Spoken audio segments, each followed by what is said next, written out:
YouTube channel Atri academy पर। आज के इस वीडियो में हम कक्षा छठी का 5वां अध्याय प्रारंभिक आकारों को समझना के बारे में पढ़ेंगे और आज का हमारा विषय होगा त्रिविमीय आकार। क्या है आज का हमारा विषय? त्रिविमीय आकार। त्रिविमीय आकार को हम इंग्लिश में बोलते हैं 3 डायमेंशनल शेप्स। इंग्लिश में इसको हम क्या बोलेंगे?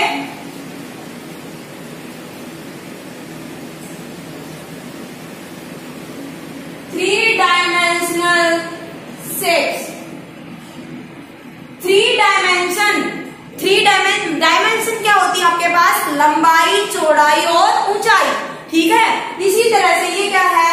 त्रि का मतलब होगा आपके पास 3 और विमीय का मतलब क्या है? विमाय। विमाय का मतलब क्या बनेगा? विमाय यानी कि लंबाई, चौड़ाई और ऊंचाई। जिन आकारों में लंबाई हो, चौड़ाई हो और ऊंचाई भी हो उनको आप क्या बोलेंगे? त्रिविमीय आकार बोलेंगे। जब आपने पीछे वाली क्लास में पढ़ा होगा, आयत पढ़ा है, चतुर्भुज पढ़ा है, इनकी क्या होती है? जैसे मैंने बना दिया यहाँ पर, ये आयत बना दिया। ठीक है, तो ये आयत की ये क्या है? ये आयत की है लंबाई और ये आयत की है चौड़ाई। तो इसमें कितनी है? लंबाई और चौड़ाई, 2 विमाएं हैं, तो इनको हम क्या बोलते हैं? द्विविमीय आकार यानी कि 2 डायमेंशनल शेप्स। और आज हम पढ़ने जा रहे हैं वो है त्रिविमीय आकार, यानी कि जिनमें लंबाई चौड़ाई के साथ साथ ऊंचाई भी हो, वो होते हैं त्रिविमीय आकार। त्रिविमीय आकार का सबसे पहला उदाहरण है घनाभ। आप इसको क्या बोलेंगे? ये है घनाभ। घनाभ क्या होता है? जैसे आपके पास आपके घर में माचिस है ना, माचिस का जो बॉक्स होता है, मैच बॉक्स जिसको हम बोलते हैं, वो किसका उदाहरण है? वो घनाभ का उदाहरण है। या फिर हम कहेंगे चौक का डब्बा जो होता है, वो किसका उदाहरण होगा? वो भी त्रिविमीय आकार में घनाभ का उदाहरण होता है। ठीक है, इसमें क्या है? लंबाई कौन सी बनेगी? ये है आपके पास लंबाई। चौड़ाई कौन सी है? ये है आपके पास चौड़ाई। ऊंचाई कौन सी है? ये वाली। ये क्या है? ये है ऊंचाई। ये लंबाई हो, चौड़ाई हो, ऊंचाई हो, ये 3 विमाएं जिस आकार में होती हैं वो होता है त्रिविमीय आकार। और इस आकार को, इस आकृति को आप क्या बोलोगे? ये है घनाभ। क्या बोलोगे? घनाभ। अब आपको चाहिए कि और कौन से आकार हैं जो त्रिविमीय आकार होते हैं। तो जैसे आपने किसी भी बच्चे का जन्मदिन होता है तो उसके जन्मदिन पे जो सिर पे कैप पहनाई जाती है, ये हो गई जो इस तरह से बनी होती है। ठीक है, या फिर आप आइसक्रीम खाते हो तो ये आइसक्रीम का आकार भी कुछ ऐसा ही होता है। इसके अंदर इसको हम ऐसे पकड़ते हैं और इधर से आइसक्रीम डलती है। इसको आप क्या बोलते हैं? ये है शंकु। इसको आप क्या बोलोगे? शंकु। और शंकु भी त्रिविमीय आकारों का ही एक उदाहरण है। ये आ गया शंकु, ये आ गया घनाभ। और यदि किसी घनाभ में लंबाई, चौड़ाई और ऊंचाई बराबर हो तो वो होता है आपके पास घन। क्या होता है? घन। उस आकार को बोलेंगे हम घन। जैसे ये वाला मैंने बना रही हूँ, मैं छोटा बना रही हूँ यहाँ पर, ये है इस तरह से बनाया मैंने, और यहाँ से इस तरह से, और मैंने यहाँ इस तरह मिला दिया, तो ये क्या है? ये बन गया आपके पास उदाहरण त्रिविमीय आकार में घन। ये क्या है? घन। घन होता है जिसमें लंबाई, चौड़ाई और ऊंचाई तीनों ही क्या हो? बराबर। ठीक है, अब ये बना दिया शंकु। और क्या उदाहरण होगा त्रिविमीय आकारों में? जैसे ये है, इसको आप क्या बोलेंगे? ये आकार आ गया, इसको बोलेंगे हम सिलेंडर। क्या होता है ये? सिलेंडर।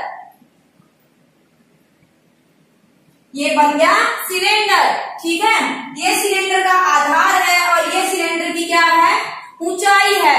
ये भी क्या है, त्रिविमीय आकार ही है।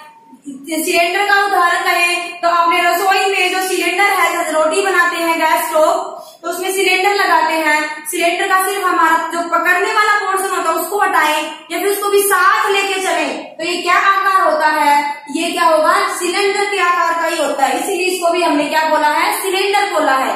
या फिर जिसे हम रोटी बनाते हैं बेलन होता है, तो बेलन के पकड़ने वाले जो हैंडल है, अगर हम उनको हटा दें तो जो आकार बचेगा वो क्या बचेगा, वो आकार भी आपके पास होगा, सिलेंडर का आकार होगा। तो ये जितने भी मैंने लिखे दिए हैं ये सारे उदाहरण किसके हैं, ये आपके पास त्रिविमीय आकारों के उदाहरण हैं। अब त्रिविमीय आकार में तीन आपके पास एक और है, ये होगा फलक। एक होता है फलक, फिर होता है किनारा और फिर होते हैं शीर्ष। फलक को बोलते हैं हम सरफेस, हम क्या बोलते हैं, फलक को सरफेस बोलते हैं, किनारा को एज बोलते हैं और शीर्ष होता है वर्टेक्स। ये क्या होते हैं, देखो एक बार, जैसे ये बॉक्स है आपके पास, ये क्या है, ये किस आकृति का बना हुआ है, ये घनाभ आकार का है। किस आकार का है, ये घनाभ आकार का। क्यों, इसकी लंबाई ज्यादा है, चौड़ाई कम और ऊंचाई भी। तो यानी कि लंबाई, चौड़ाई और ऊंचाई हम तीन सारी क्या है, बराबर नहीं है, तो ये क्या बना, घनाभ आकार है। अब आप देखिए इसके अंदर ये जो सामने का हिस्सा है, ये हिस्सा आ गया, एक हिस्सा ये, एक हिस्सा ये, एक ऊपर से, एक नीचे से और एक इधर वाला, यानी कि 2, 2, 4 और 2, 6। ये क्या है, ये फलक होंगे, सरफेस बोलते हैं इंग्लिश में इनको। इनको आप क्या बोलोगे, फलक। क्या है ये, सारे फलक बोलेंगे इनको। तो फलक कितने होते हैं घनाभ में, 4 फलक होते हैं। कितने होंगे, 4 फलक। इसके बाद है किनारे, जहां पर फलक, 2 फलक मिलेंगे, एक फलक ये आ गया, एक ऊपर वाला, ये दोनों फलक मिले तो ये क्या बन गया, किनारा बन गया। इधर से एक फलक ये है, एक नीचे वाला है, ये दोनों फलक मिले तो ये क्या बन गया, किनारा। ये फलक और ये फलक मिले तो ये क्या बन गया, किनारा। तो इनको हम, जहां 2 फलक मिलते हैं वो क्या होता है, किनारा। क्या होता है बेटा, ये किनारा होता है। ये फलक मिलके जब क्या बनेगा, किनारा। जहां पर 2 किनारे मिलेंगे, एक ये किनारा, एक ये किनारा, तो जो एक कोना बना, जैसे इसमें लेंगे तो ये सामने वाले तो बन गए फलक, और ये क्या है, ये वाला किनारा और ये वाला भी क्या है, किनारा। तो इनको हम क्या बोलेंगे, हम बोलेंगे किनारे। जहां पर फलक मिले वो होंगे किनारे, और जहां पर किनारे मिले वो होंगे, ये होगा, यहाँ पर किनारे मिलते हैं तो ये क्या होते हैं, शीर्ष। जैसे ये बन गया, ये क्या है, शीर्ष, और ये वाला भी बन गया शीर्ष, और ये वाला भी शीर्ष बन गया। ये सारे क्या है, जहां पे किनारे मिलेंगे वो बनेंगे आपके पास शीर्ष बनेंगे। ठीक है, तो अच्छा आप बताइए, आपको समझ आया हमने क्या बताया। पहले मैंने बताया फलक के बारे में। फलक होता है सरफेस, जो ये सामने का हिस्सा होता है, समतल भाग, ये वाला आ गया, ये वाला आया, नीचे से आ गया, ये आया, इनको हम बोलते हैं फलक। जहां 2 फलक मिले, 2 फलक मिले वो क्या बनता है, किनारा। और जहां पर किनारे मिले तो ये क्या बनती है आपके पास, किनारे मिलेंगे तो बनेगा शीर्ष। तो अब मुझे उम्मीद है कि आपको फलक, किनारे और शीर्ष पता चल गया होगा। अब हम करते हैं अलग अलग त्रिविमीय आकारों में कि कितने फलक होते हैं, कितने किनारे होते हैं और कितने शीर्ष होते हैं।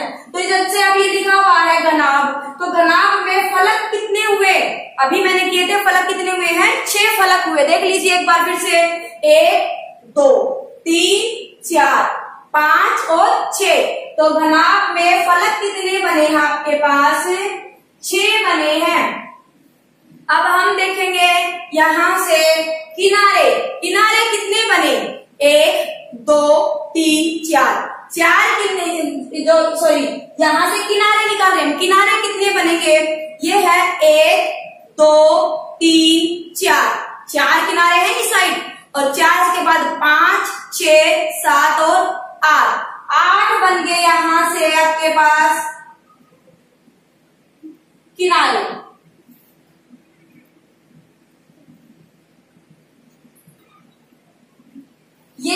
किनारे एक बार फिर से देखिए, किनारे कितने होंगे, यहाँ से 1 2 3 4, इसी तरह से 5 6 7 8 9 ये वाला, 10 ये वाला, 11 ये और 12 ये, तो किनारे तो हमारे पास बनेंगे 12। अब यहाँ से शीर्ष देखिए, शीर्ष हुआ एक ये, दूसरा ये, तीसरा ये और चौथा ये, 4 शीर्ष हो गए, चारों कोने, ठीक है। और अब दूसरी तरीके से चलेंगे तो 5वां, 6वां, 7वां और 8वां।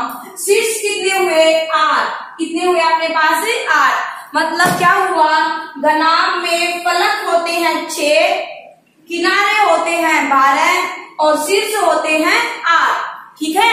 क्या हुए, फलक, किनारे और शीर्ष। अब हमारे पास एक सूत्र होता है क्या, फलक जमा शीर्ष कर दे तो बराबर होगा किनारे जमा 2 के।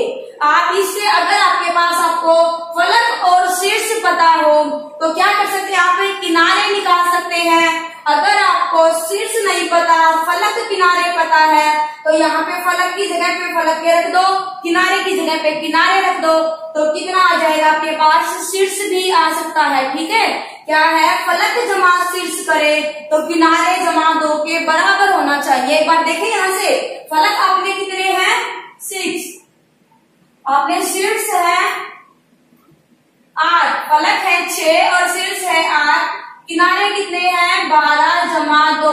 देखेंगे दाया पक्ष और बाया पक्ष बराबर है या नहीं, 8 और 6 कितने हो गए, 14, और यहाँ से किनारे जमा 2, 12 जमा 2 हो गए 14। इसका मतलब क्या हमारे ये ठीक है। आप इस सूत्र को बिल्कुल पक्के से याद रखना और इसको नोटबुक में नोट कर लो, क्या फलक जमा शीर्ष बराबर है किनारे जमा 2 के, ठीक है।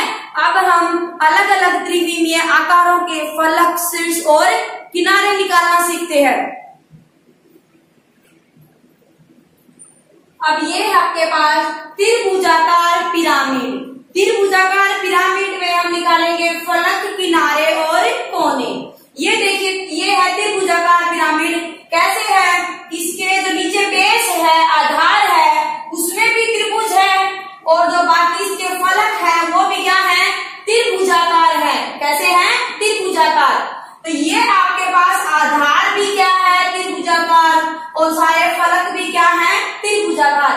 तो फलक कितने हुए, देखो, एक तो ये आधार है, आधार जो बना हुआ है जिसके ऊपर ये टिका हुआ है, एक तो ये हो गया फलक, दूसरा फलक ये, तीसरा ये, और चौथा जो सामने बने होगा, सामने का जो बना होगा वो क्या होंगे, 4 फलक हो गए। कैसे हुआ, इसमें एक आधार पे है और आधार जब त्रिभुजाकार है तो 3 बने हुए हैं त्रिभुजाकार, जो त्रिभुज की जो भुजाएं है ना उनके ऊपर बने हुए फलक हैं। तो इसमें कितने फलक होंगे, ये इसमें फलक होंगे 4। इसीलिए इस त्रिभुजाकार पिरामिड को हम क्या बोलते हैं, चतुष्फलक भी बोलते हैं। चतुष मतलब 4 और फलक मतलब फलक वाला, इसलिए इसके फलक कितने हैं, 4 हैं। अब देखिए किनारे, इसके किनारे कितने हैं, इसमें किनारे होंगे, गिन लेते हैं, 1 2 3 4 5 और 6, कितने किनारे होंगे, इसमें 6 किनारे होंगे। इसके अंदर किनारे कितने हैं, 6। यहाँ से 1 2 3 4 5 और 6 किनारे होंगे 6। कोने कितने होंगे, कोने में एक कोना ये रहा, दूसरा ये, तीसरा ये और चौथा है ये, तो कोने कितने होंगे, 4। कोने कितने हैं, 4 होंगे। अब देखिए यहाँ से आप कोने को क्या बोल सकते हैं, कोने को हम शीर्ष भी बोलते हैं, ठीक है।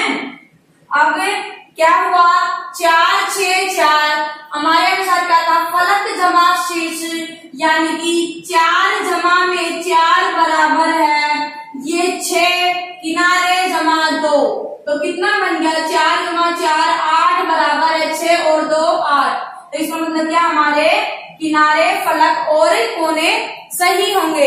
इसके बाद एक है यहाँ से वर्ग पिरामिड। वर्ग पिरामिड क्या होगा, जिसका आधार कैसा होगा, वर्ग के आकार का हो।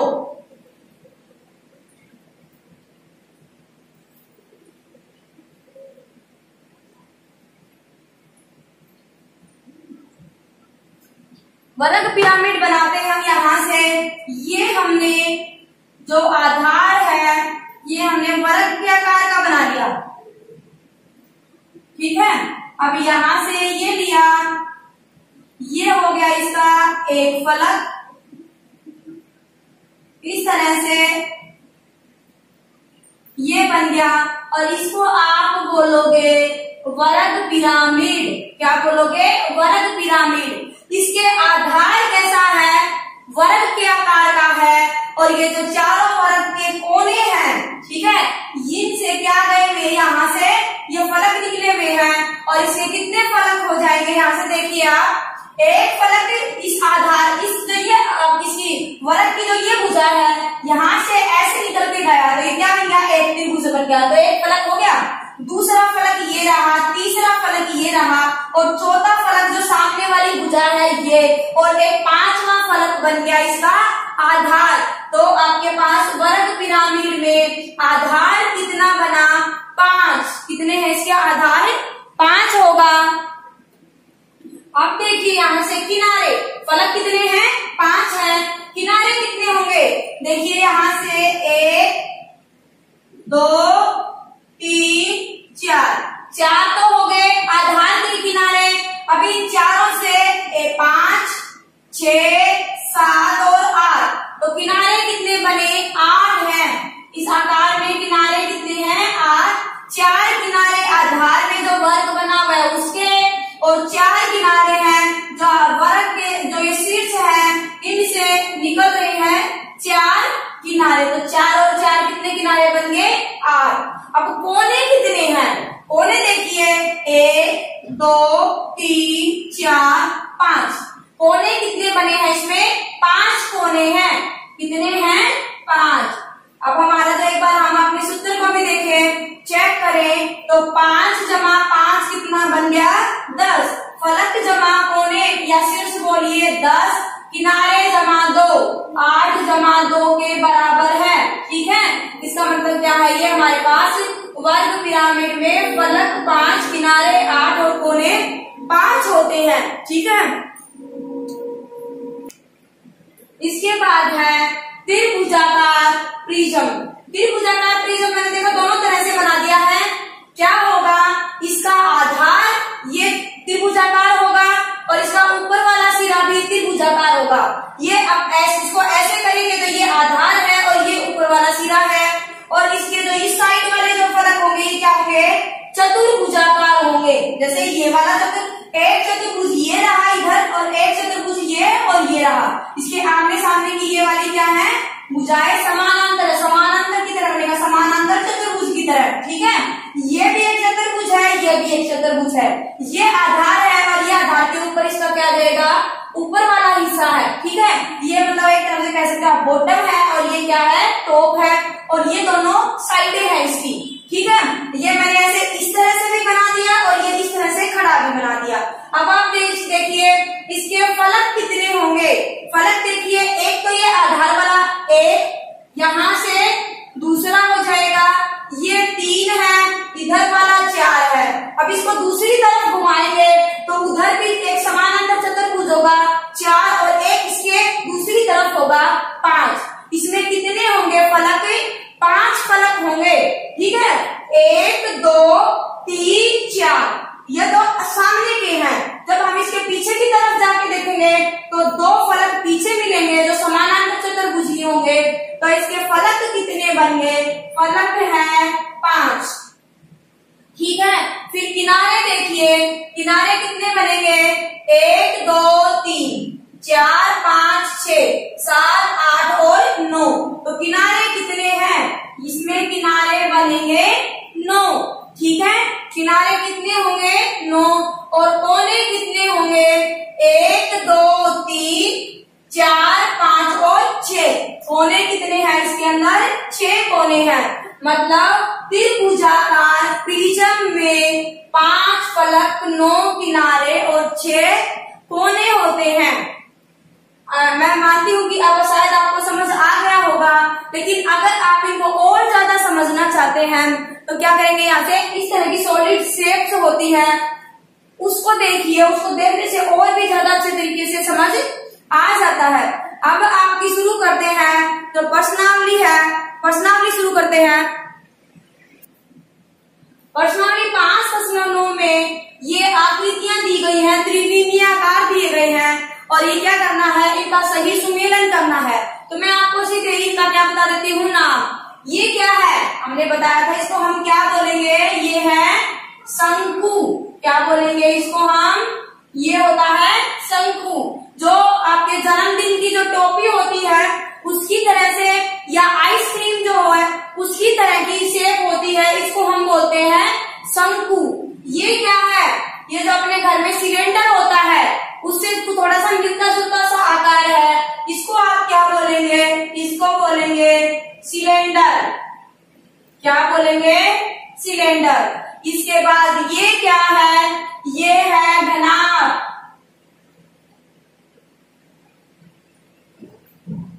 ये क्या बनेगा आपके पास, घनाभ। और ये क्या है, ये है गोलक।